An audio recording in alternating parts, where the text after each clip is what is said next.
Doctor Subramaniam Jaishankar Bharat के विदेश मंत्री जो अपनी स्पष्ट बात कहने के लिए जाने जाते हैं। बात चाहे अच्छी हो या फिर खरी, डॉक्टर एस जयशंकर बिना झिझके बस बोल देने में विश्वास करते हैं। फटकार लगाने में भी डॉक्टर जयशंकर कतराते नहीं हैं। उनका सिर्फ एक मकसद है कि भारत की तरफ आंख उठाने वाले को बख्शना नहीं है।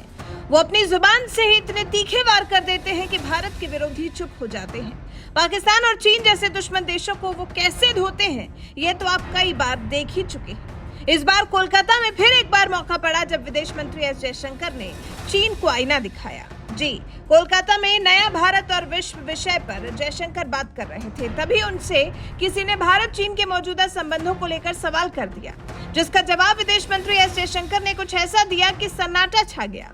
विदेश मंत्री ने सीधे और स्पष्ट शब्दों में कहा, भारत और चीन के बीच द्विपक्षीय संबंधों में मौजूदा गिरावट भारत की ओर से नहीं बल्कि चीन की ओर से पैदा की गई है। फिर डॉक्टर जयशंकर ने यह भी कहा कि ताली दोनों हाथों से बजती है और किसी रिश्ते को चलाने के लिए दो तरफा प्रयास जरूरी होता है।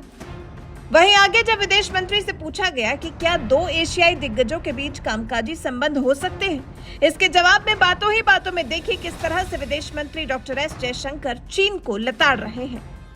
Now, our problem is that the present downturn in our ties was not our creation. It was created by China. It was created by China violating two agreements of 1993 and 96 and moving forces to the line of actual control in violation of those agreements.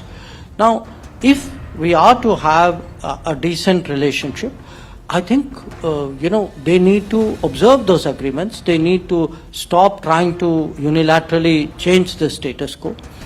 And they need to come to the understanding that, relationships between major countries work only when they are based on mutual interest and mutual sensitivity and mutual respect. They need to understand this. And my endeavor is to make them to understand this. So I can only say I'm working very hard at it. Certainly in the border areas, we have resolved some issues. There are issues we have not. I continue to do this. In diplomacy, you never give up.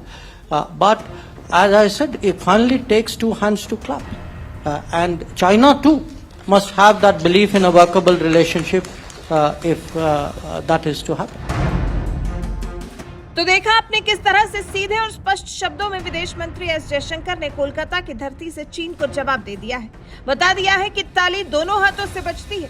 ऐसा नहीं हो सकता कि हम प्रयास करते हैं और आप बॉर्डर पर उत्पात मचाते हैं, क्योंकि विदेश मंत्री ने माना है कि सीमा पर स्थिति भारत और चीन के बीच संबंधों की स्थिति तय करेगी। सीमा पर स्थिति अभी भी असामान्य है। सीमा के प्रबंधन से जुड़ी व्यवस्था के उल्लंघन के कारण संबंध मुश्किल दौर से गुजर रहे हैं। भारत और चीन की सेनाओं के बीच पूर्वी लद्दाख में गतिरोध बना हुआ है। आपको बता दें, भारत और चीन के बीच में एलएसी पर पिछले 3 साल से टकराव की स्थिति है। अप्रैल 2020 से भारत और चीन के बीच में जबरदस्त टकराव है, जो कि अभी तक पूरी तरह खत्म नहीं हो पाया है। इस दौरान गलवान में दोनों देशों के सैनिकों के बीच में जबरदस्त भिड़ंत हुई थी, जिसमें दोनों देशों को काफी नुकसान हुआ था। इसके बाद फिर कुछ महीनों के बाद भी दोनों देश आमने सामने थे।